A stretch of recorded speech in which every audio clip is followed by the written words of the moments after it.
ধরুন আপনার বাড়িতে আপনার সন্তান কথা শুনছে না, আপনার স্বামী আপনাকে মানে না, বিভিন্ন লোকের সঙ্গে ফ্যামিলিতে ঝামেলা চলছে। আমাকে অনেকেই তো বলছে যে ঝামেলা চলছে কি করে মেটাবো।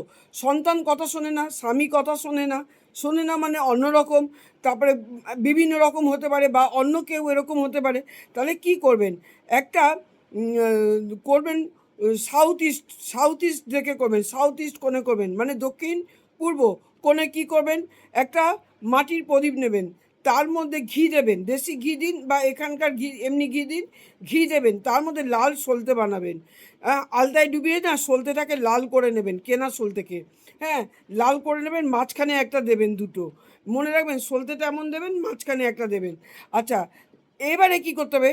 একটা থালার ওপর রাখবেন, থালার ওপর এক মুঠো চাল, আপনি যেই চাল খান সেই চালটা রাখলেন, তার উপরে প্রদীপটাকে রাখলেন। এবারে সন্ধেবেলায় ওইখানে ঘি ঘি দিচ্ছেন, তারপরে দেবেন হচ্ছে একটা ছোট একটুখানি ভেঙে দারচিনির টুকরো দেবেন, আর একটা লবঙ্গ দেবেন।